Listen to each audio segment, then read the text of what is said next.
Hind friends, और एक बार फिर से स्वागत करता हूं मैं आप सभी का आपके अपने चैनल लोन हेल्प इंडिया में। Recovery agents M pocket app के रिकवरी एजेंट्स घर कब तक आते हैं? बार बार एक चीज़ आपको सुनने के लिए मिलती है, उनके जो आपके पास मैसेज आते हैं कि आपके घर रिकवरी एजेंट विजिट करेगा, आपके हाउस पर आएगा, नोटिस लेकर आएगा, पूरी टीम आपके घर पे आएगी। और ऐसे कई मैसेजेस मुझे देखने के लिए मिलते हैं। बार बार लोगों मुझे मैसेज करते हैं कि हमें इस तरीके के मैसेजेस आ रहे हैं। तो क्या सच में कोई आपके घर पर रिकवरी एजेंट आ सकता है कि रिकवरी एजेंट नहीं आ सकता है? एम पॉकेट एप्लीकेशन के रिकवरी एजेंट्स कितने समय में घर आते हैं, सारी बातें डिस्कस करेंगे आज के इस वीडियो में। और इसी के साथ अगर आप लोग चैनल पर नए हैं तो इन्फॉर्मेशन वाली वीडियोस को पाने के लिए चैनल को सब्सक्राइब करके और साथ ही साथ में बेल आइकन को प्रेस कर दें। एम पॉकेट 2015 से एप्लीकेशन प्ले स्टोर पर है, आप सभी को मालूम है, NBFC से रजिस्टर्ड है। इसके बाद भी 5 वीडियोस मेरी बन चुकी है कि क्यों आखिर एम पॉकेट को बैन करना चाहिए और कब तक बैन हो सकती है और इसके पीछे का क्या कारण है, वो हमने कई वीडियो में डिस्कस कर रखा है। अब हम लोग बात करते हैं, जब आप लोन का पेमेंट करने से ड्यू कर जाते हैं तो कुछ समय तक कंपनियां चार्जेस बढ़ाती हैं और जब देखती है कि चार्जेस डबल हो गए, यानी अगर आपका लोन 4,000 का था अब वो 8,000 का हो गया है, या 8,000 का है तो 16,000 का हो गया है, तब उसके बाद कंपनी अपना असली रूप दिखाएगी। जब आपका पैसा डबल हो जाएगा तो फिर डबल पैसा वसूली के लिए आपके पीछे रिकवरी वालों को लगा देगी। अब ये थर्ड पार्टी रिकवरी वाले किस तरीके से आपको परेशान कर सकते हैं या फिर किस तरीके से परेशान करते हैं, इसके बारे में भी मैं आपको डिटेल में बता रहा हूँ, ध्यान से सुनते रहिएगा। सबसे पहले तो ये आपको बार बार कहेंगे कि पेमेंट पूरा फुल करना होगा और आज के आज करना होगा, और नहीं करने पर आपके ऊपर एक नोटिस जारी किया जाएगा। फ़ोटो भी आपको भेजी जाएगी नोटिस की कि यही नोटिस है जो आपके ऊपर जारी किया गया है। अब इतना हो जाने के बाद भी ये लोग यहाँ पर रुकेंगे नहीं, क्योंकि क्या होता है, अगर ये आपसे पैसा वसूलते हैं तो उसमें से कुछ % कमीशन जो एजेंट आपको परेशान कर रहा है उसका भी होता है। तो अगर वो दिन में 2 लोगों से वसूली करवा लेगा तो मानिए 1,000-1,500 रुपये उसकी कमाई हो जाएगी, वो अपना घर चला जाएगा। इसी वजह से वो कमाने के चक्कर में आपको डराता है।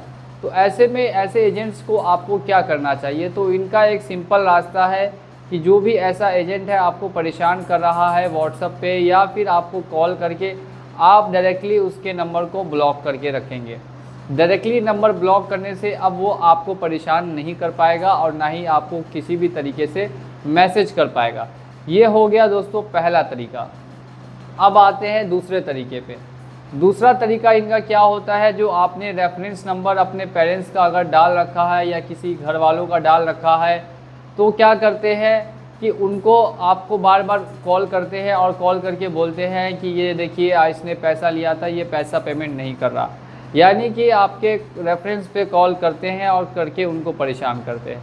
अब ऐसे में क्या उपाय है, जिनका भी आपने रेफरेंस नंबर दिया है उनको आप डायरेक्टली बोल दीजिए कि कोई फ्रॉड है जो कि आपको परेशान कर रहा है। सीधे सीधे अगर उनका कॉल आता है तो बोल देने के लिए कि इस नाम के व्यक्ति को वो पहचानते ही नहीं हैं।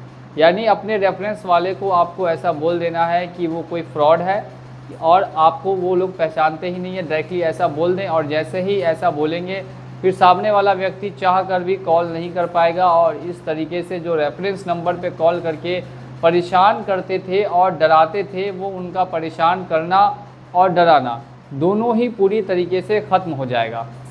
तो ये मैंने आपको बता दिए टोटल 2 स्टेप, जिससे कि एम पॉकेट वाले परेशान करते हैं और आपको कैसे इससे बाहर आना है। अब बात करते हैं हम लोग सबसे, जो बार बार आपको मैसेजेस नोटिस भेजे जाते हैं रिकवरी एजेंट्स को लेकर कि हम रिकवरी एजेंट्स आपके घर पे जल्द से जल्द भेज रहे हैं वरना आप पेमेंट करवा दें। तो क्या सच में कोई रिकवरी एजेंट या रिकवरी वाला आपके घर पे आ सकता है? इसके बारे में डिस्कस करते हैं। एम पॉकेट के पास किसी भी तरीके की रिकवरी एजेंसी नहीं है। पूरे ऑल इंडिया में अगर आप कहीं से भी हैं और आपने कहीं से भी लोन लिया है तो आपको बिल्कुल भी घबराने की ज़रूरत नहीं है। आप पूरी तरीके से निश्चिंत हो सकते हैं। निश्चिंत क्यों होना है? क्योंकि इनके पास किसी भी तरीके की रिकवरी एजेंसी नहीं है। रिकवरी एजेंसी ना होने का मतलब है कि ये आपके घर पे कोई भी रिकवरी एजेंट को अपॉइंट नहीं कर सकते और ना ही कोई भी रिकवरी एजेंट आपके घर पे आ सकता है। अब फिर इस तरीके के मैसेजेस क्यों आते हैं, ये भी एक काफ़ी बड़ा सवाल रहा। तो अब इस तरीके के मैसेजेस करने के पीछे का जो सबसे बड़ा कारण है वो ये है कि अगर ये इस तरीके से मैसेजेस नहीं करेंगे, आपको डराएंगे नहीं, तो फिर रिकवरी भी नहीं कर पाएंगे। तो इनका सबसे बड़ा कारण यही होता है कि आपको डराने के लिए, धमकाने के लिए बार बार इस तरीके के मैसेजेस करवाते हैं, और यही दोस्तों सच भी है। तो इन सभी बातों का आपको ध्यान रखना है कि ये जो डरा रहे हैं इनसे बिल्कुल भी डरना नहीं है। अब बात कर लेते हैं कि एम पॉकेट के बारे में। लास्ट जो टॉपिक है कि अगर आप पेमेंट कभी भी नहीं कर सकते, या अगर आप स्टूडेंट हैं या भी आप वर्किंग नहीं है, तो फिर आपको क्या करना चाहिए, क्या स्टेप्स लेने चाहिए।